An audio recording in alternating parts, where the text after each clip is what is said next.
ಇವತ್ತು ನಮ್ಮ ಅಮ್ಮನ ಮನೇಲಿ ಅಂದರೆ ಆಯುಧ ಪೂಜೆ ಹಬ್ಬದ ದಿನನೇ ನಮ್ಮ ಮನೇಲಿ ಎಡೆ ಇಡೋದು. ಬೆಳಿಗ್ಗೆ ಎದ್ದಿದ ತಕ್ಷಣ ನಿನ್ನೆ ಮಾಡಿರೋ ಡೆಕೋರೇಷನ್ನು ಈ ಥರ ಆಗಿತ್ತು. ಇನ್ನು ಅದನ್ನೆಲ್ಲ ತೆಗೆದು ಗೋಡೆ ಎಲ್ಲ ಕ್ಲೀನ್ ಮಾಡಿದ್ದಾಯಿತು. ಇನ್ನು ಸ್ವಲ್ಪ ಅಡುಗೆ ಮನೆಯೆಲ್ಲ ಕ್ಲೀನ್ ಮಾಡಬೇಕಾಗಿತ್ತು. ಇನ್ನು ಅಡುಗೆ ಮನೆಯೆಲ್ಲ ಕ್ಲೀನ್ ಮಾಡಿ ಇನ್ನು ತಿಂಡಿ ಎಲ್ಲ ಮುಗಿಸ್ಕೊಂಡು ಇನ್ನು ನಾಳೆನೇ ಆಯುಧ ಪೂಜೆ ಹಬ್ಬ ಇರೋದ್ರಿಂದ ನಾಳೆ ಪೂಜೆ ಮಾಡೋ ಐಟಮ್ಸ್ ಎಲ್ಲ ಒರೆಸು, ಇನ್ನು ಅದಕ್ಕೆ ಅರ್ಶಿನ ಕುಂಕುಮ ಎಲ್ಲ ಇಟ್ಟು ಇನ್ನು ಅದನ್ನು ಕೂಡ ರೆಡಿ ಮಾಡಿದೆ. ಏನಕ್ಕಪ್ಪ ನಾಳೆ ಹಬ್ಬ ಇರೋದು ನಿಧಾನಕ್ಕೆ ಮಾಡ್ಕೋಬೋದಲ್ಲ ಅಂತ ಕೇಳ್ಬೋದು. ನಾಳೆ ಬೆಳಿಗ್ಗೆನೆ ಪೂಜೆ ಮಾಡಿ ನಾವು ಊರಿಗೆ ಹೋಗ್ತಾ ಇದ್ದೀವಿ.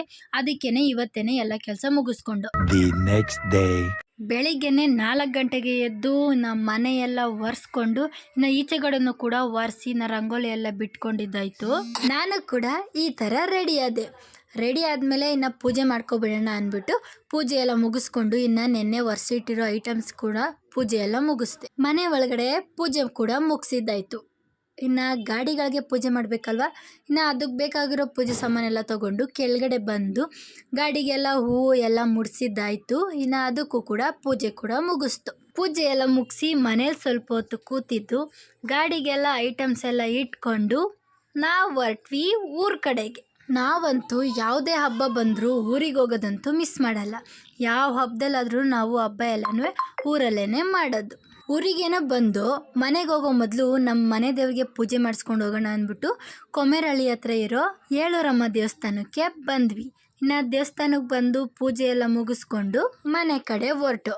ಮನೆಗೆ ಬಂದು ನೋಡಿದ್ರೆ ಮನೆಯಂತೂ ಈ ಪರಿಸ್ಥಿತಿಲಿತ್ತು. ಮನೆಗೆ ಬಂದಿದ್ದ ತಕ್ಷಣ ಕ್ಲೀನಿಂಗ್ನ ಶುರು ಮಾಡಿದೆ. ನಾವು ಹೊರಗಡೆ ಎಲ್ಲ ತೊಳೆದು ರಂಗೋಲಿ ಎಲ್ಲ ಬಿಟ್ಕೊಂಡು ನಮ್ಮ ಮನೆಯೂ ಕೂಡ ಒರೆಸಿ ಇಲ್ಲೂ ದೇವ್ರ ಪೂಜೆ ಮಾಡಬೇಕಲ್ವ, ಅದಕ್ಕೇನೆ ಇಲ್ಲೂ ಕೂಡ ದೀಪ ಹಚ್ತೆ. ಊರಲ್ಲಿರೋ ಆಯುಧಗಳಿಗೆ ಮತ್ತು ಗಾಡಿಗಳಿಗೆಲ್ಲ ಪೂಜೆ ಮಾಡಿಬಿಟ್ಟು ಸಂಜೆ ನಾವು ಕೂಡ ರೆಡಿಯಾಗಿ ಇನ್ನು ಅಮ್ಮನ ಮನೇಲಿ ಹಬ್ಬ ಇರೋದ್ರಿಂದ ಅಮ್ಮನ ಮನೆಗೆ ಹೋಗ್ತಾ ಇದ್ದೋ. ಮನೆಗಂತೂ ಬಂದು ಎಲ್ಲರೂ ಕೂಡ ಪೂಜೆ ಮುಗಿಸ್ಬಿಟ್ಟಿದ್ರು. ನಾನು ಕೂಡ ಪೂಜೆ ಎಲ್ಲ ಮಾಡಿ ನಾವು ಹೊರಗಡೆ ಬಾಗಿಲು ಹಾಕ್ಕೊಂಡು ಈಚೆ ಕೂತ್ಕೋಬೇಕಲ್ಲ, ಅದಕ್ಕೆ ಎಲ್ಲರೂ ಕೂಡ ಈಚೆ ಬಂದ್ವಿ. ಒಂದು ಸ್ವಲ್ಪ ಹೊತ್ತು ವೆಯ್ಟ್ ಮಾಡಿಬಿಟ್ಟು ಆಮೇಲೆ ಒಳಗಡೆ ಹೋದೋ. ನಾನು ಮೊದಲನೇ ಕೆಲಸ ಮಾಡೋದೇನೆಂದರೆ ನನ್ನ ಫೇವ್ರೆಟ್ ಸ್ವೀಟ್ನ ಎತ್ಕೊಂಡು ತಿನ್ನೋದು.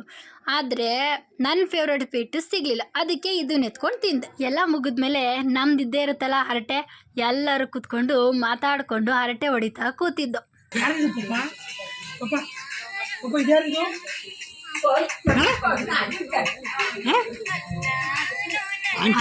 ಒಂದು ಸ್ವಲ್ಪ ಹೊತ್ತು ಮಾತು ಕತೆ ಎಲ್ಲ ಮುಗಿಸ್ಕೊಂಡು ಇನ್ನು ಊಟಕ್ಕೆ ಬಂದು.